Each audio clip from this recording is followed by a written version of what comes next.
I just wanted to take a moment and discuss Canada's federal motion M-103, the so-called Islamophobia motion brought forth by Iqra Khalid. I hope I'm pronouncing her name right. There's a few reasons why many of us have spoken out against it, and I just wanted to give you just my perspective on the matter as a person of faith, a Christian, who interacts with Muslims on a regular basis and on a friendly basis. We get together about once a month or every other month, and we just discuss things of our faiths. We have a really great relationship, a great open discussion. We sit down, we eat samosas together, we discuss history of all sorts, and just basically have a nice time with each other, but with the purpose of having a Muslim-Christian dialogue, an interfaith dialogue, where we can, feel free to ask and have answered certain questions that you wouldn't get from, let's say, the internet or from videos or asking the common person on the street. And we've been greatly blessed because we have a group of very smart, very well-informed Muslims. I would consider them scholars by every stretch of the definition. And they're smart not just because they know a lot, but because the way they approach the interaction with us is to ask, understand by listening, processing, and then where they have doubts, they ask again. And so it results in a very, very positive relationship between us. And that's where M-103 comes in. Because for me, we don't really have control over who shows up to these meetings. They're generally very, small group. But, you can't control who shows up. And so you don't know where they're coming from in terms of, as well, motivations. And so what ends up happening is, we will raise certain touchy issues. Like, I'll give an example. We talked about, I had a question in regards to what their perspective on the stuff that we hear in the news about terrorism and so on. And I was just curious what their perspective was. But here's the thing: you don't always have this high sensitivity filter as to how you may phrase some things, and sometimes people might find the way you phrase it offensive. Now, I would like to think that I'm a little careful and a little wise in how I chose to phrase my question, but not everyone might agree. So here's the problem with M-103. M-103 uses terminology such as the word Islamophobia. Now, the word Islamophobia has been around for a while, at least 20 years or so, and it's, as of yet, legally undefined. And the word uses, as you can tell, Islam for the name of the religion, and phobia, which comes from the Greek, which literally means an irrational fear. So we have arachnophobia, an irrational fear of spiders. But if you recognize two things, one is the obvious play on the whole homophobia movement, or the term homophobia and the movement behind eradicating it, and so the usage of phobia as an extension for that, but also that it is a medical term.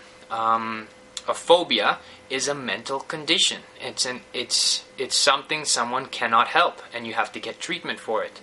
So it is unreasonable to pass any laws, not that the motion is a law, but it is unreasonable to pass a law to make it illegal to have a mental condition. It's just completely unreasonable. Therefore, the term is problematic to begin with. And there's also the problem that it calls it Islamophobia. It doesn't call it Muslim phobia. It doesn't call it anti-Muslim prejudice or any other such term that would make it clear what it means, in the same way that we have anti-Semitism, which is clear that it is anti-Semitic sentiments or actions, or to be more precise, actions that hurt Semitic groups. More specifically, we obviously think of it in terms of hurting Jewish people, but there are non-Jewish groups that are also Semitic, which, so that's another discussion. But the point being that Islamophobia has not been defined in this motion or previously legally in Canada. So what does it mean? What does Islamophobia mean? The irrational fear of Islam?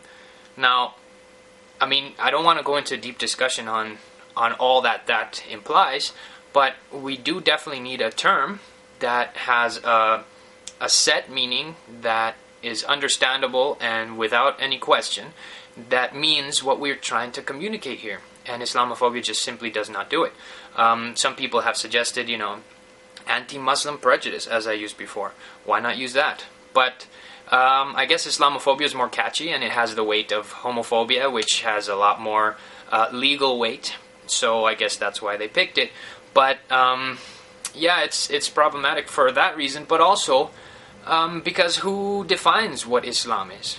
What the religion of Islam is defined as. So we know, if you're like me and you have an interest in these issues and in dialoguing with people of different faiths, you know that, for example, Ahmadiyas or Ahmadis, it's a denomination of Islam that is almost universally rejected by all other Muslim groups as Muslim. They're not considered Muslims by any other group. And so you have laws in countries, in Muslim majority countries, that are specifically designed to persecute them, to strip them away of rights, but also to legally define the group as non-Muslim. And there's plenty of examples of countries like that. So the question then becomes, who defines, here in Canada, what Islam is? Can they self-identify? Or are we now going to, as a result of the study that M-103 proposes, are we going to have a special government body that is in charge of policing the definition, or policing what groups can be considered Islam? And now also, what is criticism of Islam? Is it valid? Can we have an open discussion on criticism of Islam like we do for Judaism or for Christianity especially? Like, here in Canada, the criticism of Christianity is completely legal. It is unfettered, and you get all sorts of irrational things being said about Christianity, especially me being a Christian. I get to hear a lot of it.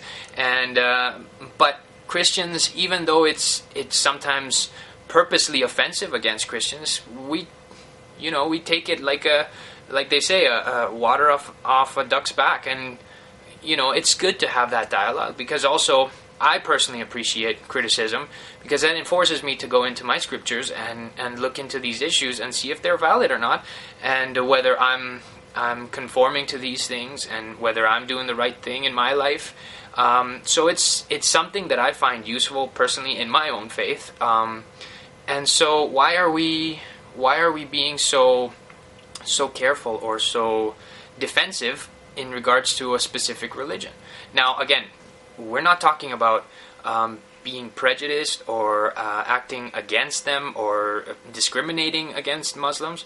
No, what we're saying is, with a motion that says that they're going to study a whole government or create a study in regards to Islamophobia, and then suggest a whole government approach. Now remember, whole government means anywhere from the CRA, so your taxes, to basically the military. And so that gets very worrying for a lot of people who have seen how these kinds of things get implemented by our benevolent governments that we have. And it is very, very troublesome because of all these issues, and there's a lot of us that do not wish to be at the end or exposed to the results of something so heavy-handed, but so heavily influenced by very, very specific special interest groups, as we know the Liberal Party of Canada is subject to.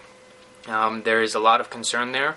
I won't go into it too deeply in this video, but I really just wanted to raise the concern from hopefully a reasonable perspective, in saying that I am someone who enjoys the company, the friendship, and the dialogue, the open dialogue with Muslims, and I would like to be able to have the freedom to discuss these things without having to be afraid that if somebody finds what I said Islamophobic, that they're gonna throw me to the wolves, so to speak, to the whole of government approach wolves.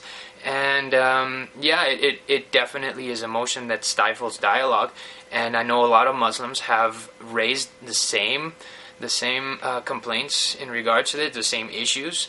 And I just wish the Liberal Party of Canada treated us a little bit reasonably and with a little bit of respect for what we're trying to do, for how we're trying to lead our lives. And it is these fears that have led people to very reasonably conclude that it is anti-free speech. Because now I know that if things go as they have gone, and with certain other things that, for example, Justin Trudeau has said as leader of the Liberal Party before he was even Prime Minister, that are very, very anti-democratic. And so it is of great concern, and I know that however they end up implementing it, it does stifle free speech, and it does stifle my ability to feel free to have a dialogue, a friendly dialogue with other Muslims, and ask them certain difficult questions that I'm curious to know the answer to from their perspective, and not just the news media or just biased people from either side, right? Especially from my own side. And, you know, if you can't have a free and open dialogue, you can't understand each other and you cannot get along. And M-103 is leading us in a direction that is going to be very, very dangerous and very stifling and very polarizing. And I think, to be honest, that's by design. I think the Liberal Party knows exactly what they're doing with this, and what they want to do is polarize Canada, the us versus them. How could you possibly be against something that protects Muslims, as if that's what this motion was, or even the direction of this motion? But in any case, I just hope this video reaches the ears of people who need to hear these issues, and that we stop using inflammatory headlines and inflammatory lines to stifle dissent or objections to M-103. And yeah, hope you benefited from this video in any way, and yeah, place your comments down below and send me a line.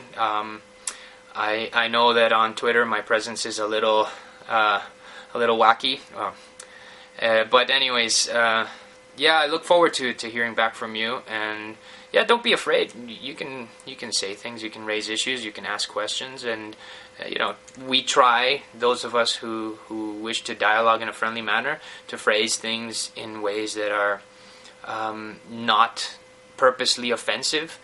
But sometimes we just have no control over this, because we just don't know what other people will find offensive.